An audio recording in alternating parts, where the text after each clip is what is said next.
先祖，您保重。随着萧炎与萧玄道别完，他与薰儿便被传送出了天幕。此刻，在天幕出口处，古族的通玄长老以及其他种族的强者纷纷在此等候。嘟嘟嘟，半空裂开一道口子，而后几道身影缓缓走出。见状，下方不少人皆是点了点头，是雷族的人，他们气息明显比半年前强横了不少，看来在天幕中他们收获不小。紧接着，药族、炎族等各族天骄陆续浮现，显然他们实力都有所进步，特别是10族的一位，直接从当初的7星斗尊进入了8星层次，这也让得不少人艳羡。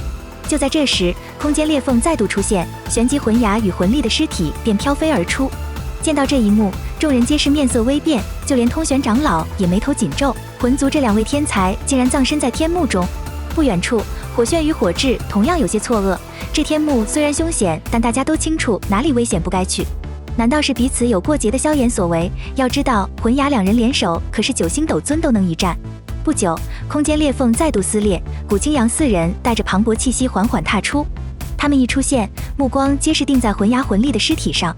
谁这么狠，竟把这2个狠角色给解决了？4人相视一眼，几乎不约而同地提及萧炎。毕竟以萧玄的性格，他根本不屑于杀这2个蝼蚁，而且以这2人的狡猾，也不可能去招惹那些强大的能量体。这样说来，就只有萧炎与薰儿了。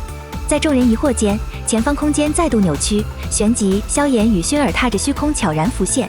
感受到萧炎的气息，通玄长老以及古青阳等人皆是一抹震惊。这小子进去的时候不过是5星斗尊，如今出来竟达到8星巅峰，真是好恐怖的速度。微皱着眉头，以通玄长老的见识，他略作沉吟，便想到了萧炎应该是进入了萧玄的幕府。在天空之上，萧炎环顾四周，眉头不由一挑，没想到魂牙2人的尸体都被传送了出来。在萧炎呢喃间，火炫2人与古青阳几人纷纷凑过来，恭喜萧炎进步神速。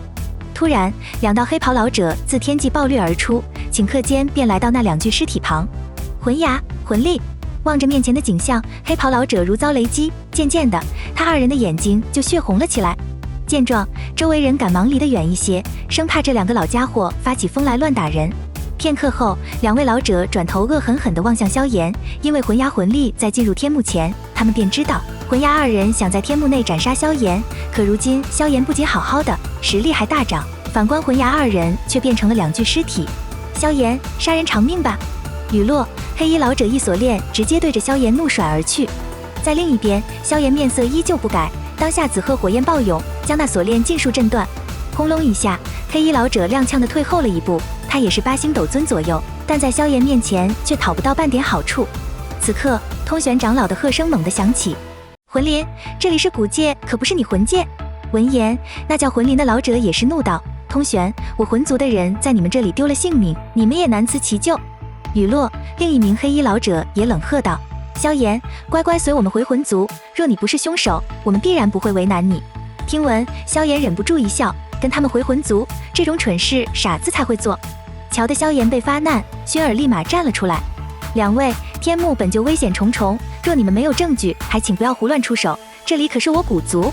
另外，在天幕之中，魂牙2人曾偷袭我古族1行人，这事还请2位给个交代。”雨落，通玄长老以及周围古族之人皆森然地望向魂灵2人。薰儿拥有神品血脉，无疑是古族中最为重要之人。若真如薰儿所说，那今日说什么也得给这2个老家伙一些难忘的教训。瞧得薰儿反将了一军，魂灵2人面色一变，他们也没料到魂牙2人竟如此大胆，敢对薰儿几人出手。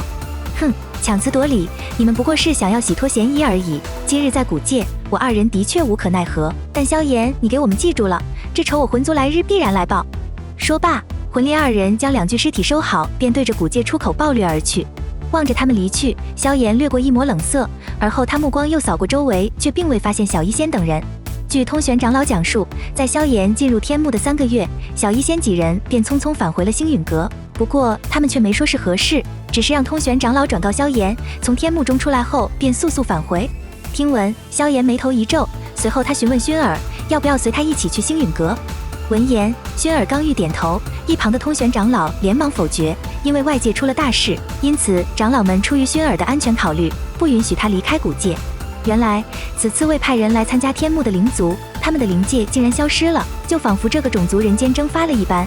要知道封锁空间，将之隐藏，这可是绝顶大事。莫非灵族遇见了什么无法解决的大麻烦？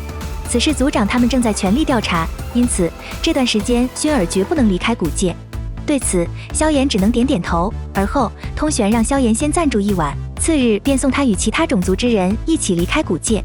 夜晚到来，在一处幽静的竹房旁，萧炎与薰儿欣赏着明月。迟疑了一下，萧炎便向薰儿坦白起彩铃的事。听闻薰儿脸颊透着些许狡黠，以他古族的情报网，这件事他早就知道了。听得薰儿的低喃，平日里牙尖嘴利的萧炎此刻竟不知说什么好。瞧得萧炎笨手笨嘴的模样，薰儿摇摇头道：“不过这事也不能太便宜你了。”说罢，薰儿一口狠狠咬在萧炎胸膛之上，这股力道令得萧炎都忍不住哆嗦了几下。片刻后，薰儿松开小嘴，还佯作恶狠狠的样子：“看你以后还敢不敢花心？”瞧得薰儿此刻格外娇俏的模样，萧炎忍不住直接吻了上去。就在二人你侬我侬时，古元的轻咳声却是骤然响起。听的声音，薰儿俏脸绯红地躲进了房间，只留下了萧炎尬笑地望向古元。竹林之中，古元走向萧炎，淡笑道：“我能感应到你体内的血脉之力，想必萧玄你已经见到了吧？”闻言，萧炎轻轻点头：“古元前辈，难道没有办法让我先族解脱吗？”对此，古元却摇了摇头：“至少连我都没这等能力。据说天幕是一位斗帝所创，想要打破那里的规则，令得萧玄解脱，或许也要达到那种层次吧。”听闻，萧炎苦笑：“想要达到斗帝，连先祖都未能完成，他就更加虚无缥缈了。”片刻之后，萧炎又问起古元最近比较离奇的灵界之变是天灾还是人为。对于这个问题，古元也不太清楚，但灵族所遇见的必然是个大麻烦，至于人为的几率应该很小，毕竟灵族底蕴雄厚，即便古族也很难将他们逼到这一步。语落，萧炎突然想起了萧玄所说的话：“魂族太过诡异，或者此事与魂族有关。”听闻，古元再度摇头：“即便魂族想做到这一步，必然也要兴师动众，那样的话，古族不可能会收不到风声。”接下来简单闲聊后，古元告诫萧炎别忘了答应之事，便消失而去。不知不觉，次日来临，萧炎与薰儿来到停靠战船的地方。此刻，其他远古种族之人也陆续到来，而今日便是他们要离开古界之时。就在萧炎要与薰儿告别时，耀星极却踏空而来，旋即，耀星极递给萧炎一张玉简道：“这是耀族的祖典请帖，你的老师会需要它的。他明白耀族的祖典代表着什么，不管他心中是否对耀族有怨言。”接过玉简，萧炎陷入沉思，不管这要点是什么东西，反正先将话带给老师吧。见状，耀星极迅速掠上一艘战船，希望下次能与你比试一下炼药术。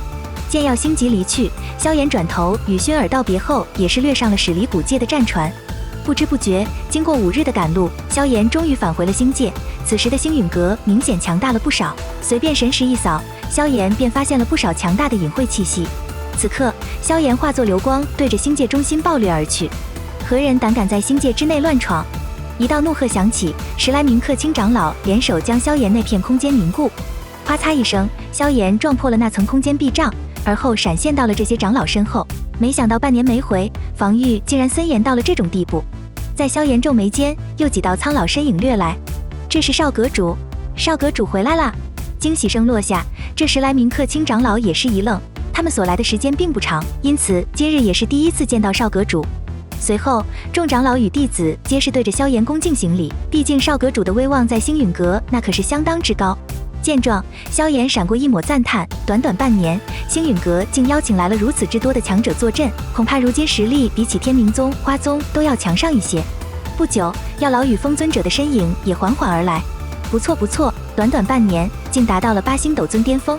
萧炎笑着点点头，但他归来却依旧不见小医仙几人。据药老讲述，原来加玛帝国出事了，药老便让小医仙、青林等人先行去增援。